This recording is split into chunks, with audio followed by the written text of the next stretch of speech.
Assalamualaikum warahmatullahi wabarakatuh. Para sahabat kesatri dimanapun Anda berada, selamat malam dan selamat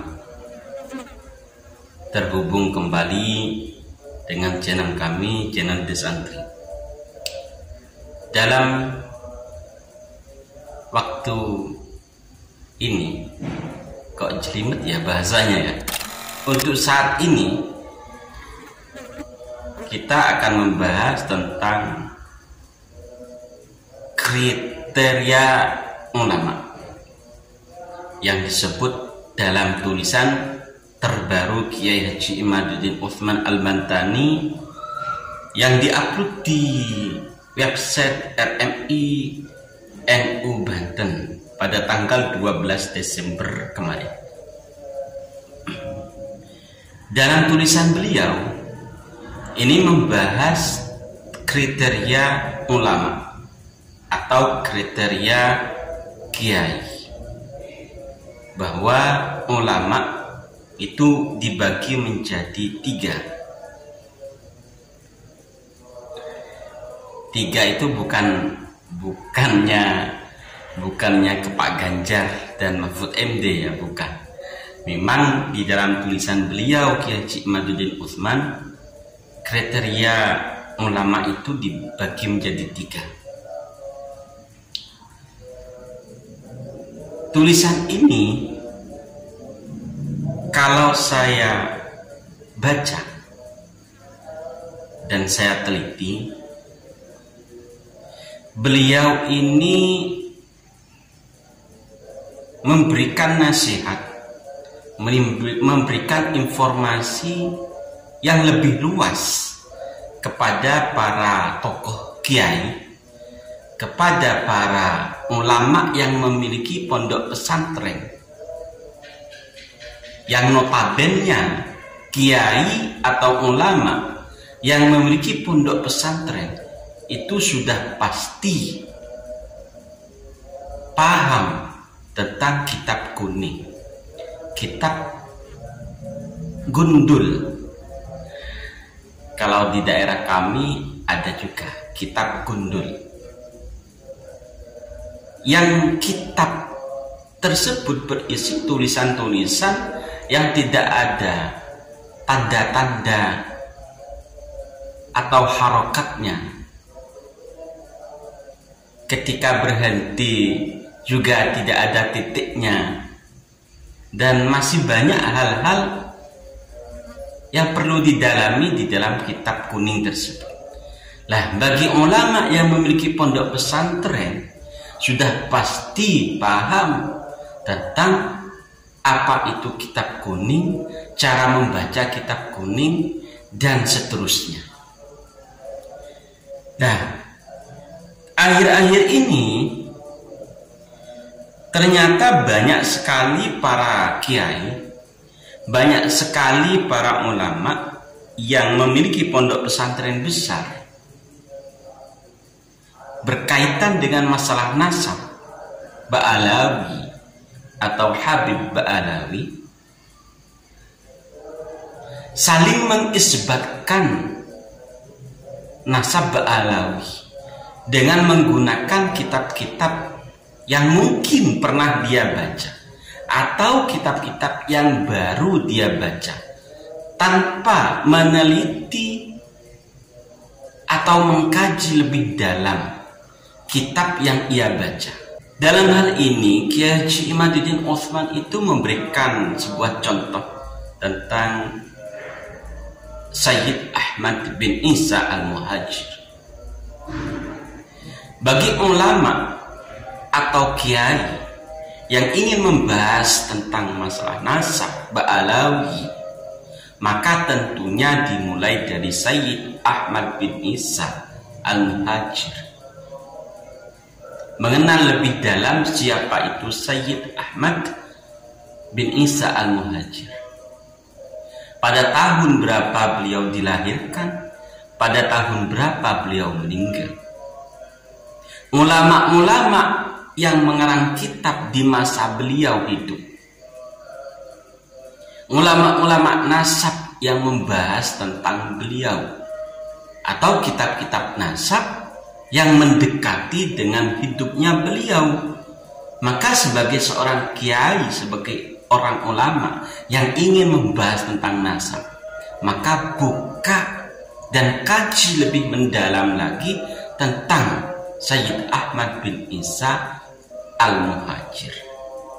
Maka nanti ketika sudah menemukan Sayyid Ahmad bin Isa Al-Muhajir, teliti lebih dalam lagi siapa putra-putra beliau, kitab-kitab yang mendekati masa itu, kitab apa saja, dikarang oleh ulama siapa saja, baca lagi.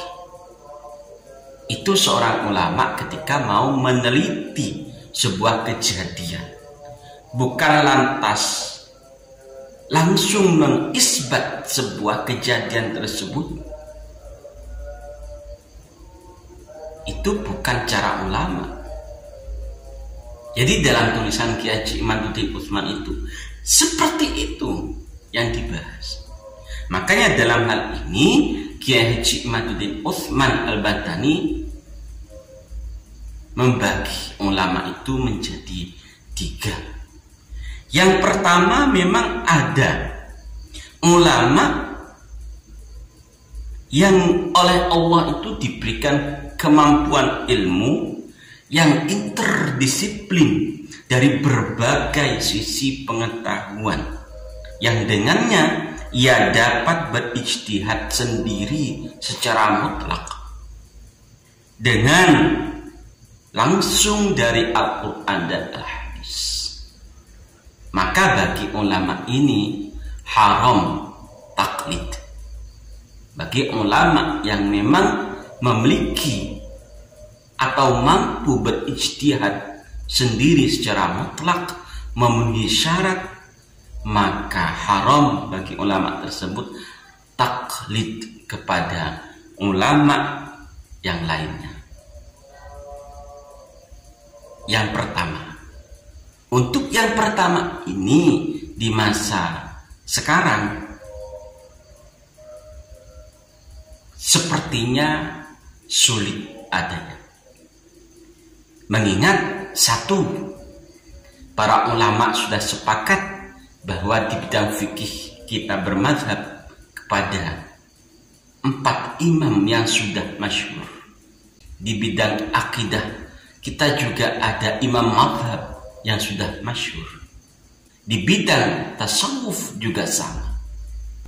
Yang kedua, kriteria ulama yang kedua menurut beliau Kiai Haji Imaduddin Utsman Al-Bantani ialah ulama yang mengetahui pendapat ulama mujtahid beserta dalil-dalilnya. Mengetahui pendapat ulama tersebut dan tahu dalil-dalil yang dipakai ulama tersebut, maka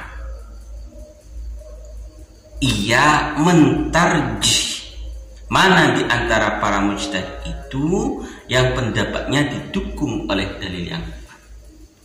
Bagi ulama atau kiai yang memang sudah paham kita, ada beberapa ulama yang berbeda pendapat, di mana ulama-ulama ini memang mampu berijtihad dan juga mampu memberikan dalil atas ijtihad tersebut.